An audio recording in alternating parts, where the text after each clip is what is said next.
Você já pensou se a gente perdesse tudo aquilo que a gente reclama?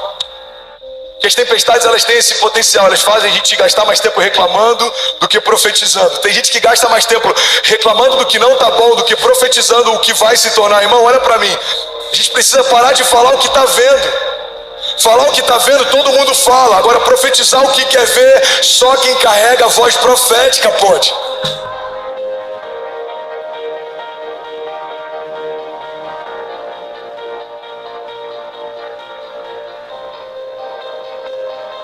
Você sabia que quando um barco ele começa a afundar porque teve alguma infiltração, todo barco que afundou um dia afundou pela quantidade de água que entrou, não pela quantidade de água que o cercou. Porque todo barco que navega livremente, ele está enfrentando a mesma quantidade de água de um barco que um dia afundou. Irmão, olha para mim, o problema dos nossos cenários não é o que nos cerca, é o que a gente dá acesso. Muitas vezes a gente está sendo cercado por medo, mas não deixa o medo entrar. Está sendo cercado por problemas, mas não deixa o problema entrar. Está sendo cercado por notícias ruins, mas não deixa as notícias ruins entrar. É por isso que eu creio que Deus está muito mais interessado em como você está do que como as coisas estão. Bill Johnson diz que a fé não é a negligência dos problemas, mas negar aos problemas um lugar de influência na construção da sua história. A fé não é fingir que o câncer não é câncer. A fé não é fingir que a dívida não é dívida. A fé não é fingir que o problema não é problema. A fé não dá para eles espaço e acesso naquilo que está construindo o seu destino. Irmão, levante suas mãos, declare com autoridade, diga: eu não vou dar acesso àquilo que não me dá destino. Então a palavra de Deus para nós nessa noite é para a gente parar de olhar um pouco para aquilo que está nos cercando e começar a olhar para como a gente está por dentro. Muitas vezes a gente está vivendo expressões de medo do lado de fora, porque a gente já está vivendo uma cultura de medo do lado de dentro. Expressões de escassez do lado de fora, porque a gente já está criando uma cultura de escassez do lado de dentro. Dúvidas do lado de fora, porque a gente está construindo uma cultura de dúvidas do lado de dentro. Irmão, olha para mim, a palavra cultura vem de cultivo. Nenhuma cultura se estabelece da noite para o dia. O Gustavo Paiva falou muito bem sobre isso hoje pela manhã. Segundo a ciência, toda cultura acontece a partir das nossas experiências. Então a minha experiência gera uma crença, a minha crença gera um modo operante. Esse modo operante, repetidas vezes, gera uma cultura.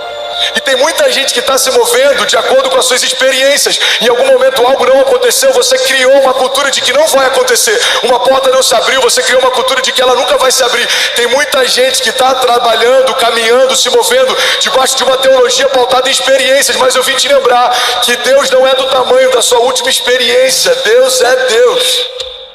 Está comigo aí? Diga amém. Então, quando uma cultura é construída através de experiências, a minha experiência gera uma crença.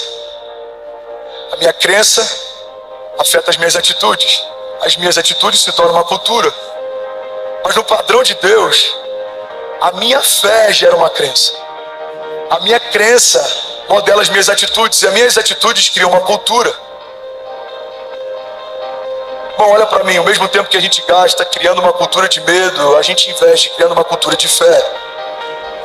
Ao mesmo tempo que a gente gasta preocupado com a tempestade lá de fora, a gente pode investir criando um nosso espírito mais forte do lado de dentro, gastando menos tempo olhando para os problemas e investindo mais tempo relembrando das promessas. No meio da tempestade, no dia mau, o meu convite para você é: feche os seus olhos e traz à tua memória aquilo que te dá esperança. O Senhor é o meu refúgio e a minha fortaleza, socorro presente na hora da angústia. Podem 1000 cair ao meu lado e 10.000 à minha direita, mas eu não serei atingido. Mesmo que eu ande por um vale de sombras e morte, mal nenhum eu temerei, porque tu, Senhor, estás comigo. A tua vara e o teu cajado me consolam. Alguém está comigo ainda? Diga amém. Eu acredito que tempestades são um mecanismo de Deus para que a gente possa ter um encontro real com a nossa fé. As tempestades são um momento perfeito para a gente perceber o quanto a gente confia. 2 Coríntios 4,15 diz: tudo isso é para o bem de vocês, para que a graça que está alcançando um número cada vez maior de pessoas faça que transbordem as ações de graças para a glória de Deus. Por isso nós não desanimamos, embora exteriormente estejamos a nos desgastar, interiormente estamos sendo renovados dia após dia. Pois os nossos sofrimentos leves e momentâneos estão produzindo para nós uma glória eterna que pesa mais do que todos eles. Assim, fixamos os olhos não naquilo que se vê, mas naquilo que não se vê, pois aquilo que se vê é transitório, mas aquilo que não se vê é eterno. O conselho prático que essa palavra dá para a gente precisa tirar o nosso olhar daquilo que é momentâneo e a gente precisa voltar o nosso olhar para aquilo que é eterno. Problemas são momentâneos, doenças são momentâneas, gigantes são momentâneos, tempestades são momentâneas. O mar não vai ficar revolto para sempre. Mas as promessas que você carrega, elas são eternas. O mar se acalma e se agita, a promessa continua lá. O gigante se levanta e é derrubado, a promessa continua lá. Os seus inimigos zombam de você e reconhecem que Deus é Deus da sua vida, a promessa continua lá. Os dias são bons ou os dias são maus, a promessa continua lá. Irmão, olha para mim. A gente não pode pautar uma fé que foi gerada em promessas eternas e deixar que a gente seja roubado e saqueado na nossa convicção por conta de circunstâncias temporárias. A Bíblia diz que o meu choro pode até durar uma noite, mas certamente a alegria vem pela manhã. Alguém pode dizer glória a Deus por isso? Quem está recebendo algo de Deus nessa noite? Já pensou se a gente perdesse tudo aquilo que a gente reclama? Porque as tempestades, elas têm esse potencial, elas fazem a gente gastar mais tempo reclamando do que profetizando. Tem gente que gasta mais tempo reclamando do que não está bom do que profetizando o que vai se tornar. Irmão, olha para mim, a gente precisa parar de falar o que está vendo. Falar o que está vendo, todo mundo fala. Agora profetizar o que quer ver, só quem carrega a voz profética pode. Quando Deus viu o mundo sem fome e vazia, a Bíblia diz, e criou Deus os céus e a terra era sem fome e vazia.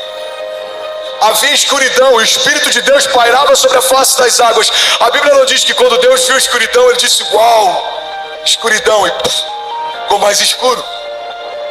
Ele falou, uau, escureceu mais, e ficou ainda mais escuro. Deus não disse o que viu, Deus disse o que queria ver. Vou falar isso de novo e alguém vai pegar isso.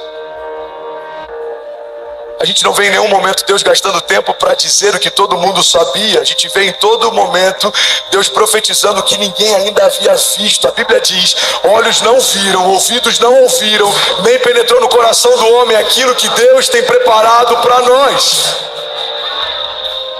Então, em meio a tempestades, não adianta falar, o mar está agitado, os dias estão difíceis, os homens são maus, a terra está completamente perdida, essa geração está em causa. Irmão, falar o que todo mundo está vendo, qualquer um pode falar. Deus nos chamou para profetizar o que os outros ainda vão ver. Os tempos são de paz, tempos gloriosos estão a caminho, toda a terra carrega a glória de Deus. Os meus filhos são como flechas liberadas sobre as nações. A minha casa é um lugar de paz. Deus me preparou para governar em meio a tempos difíceis, e cada uma das promessas que Ele me fez vai se cumprir. Os meus olhos verão certamente a bondade do Senhor todos os dias da minha vida, e eu contemplarei as promessas se cumprindo. Cada uma delas, por mais que em vários momentos pareciam quase impossíveis, em nome de Jesus se tornarão inevitáveis.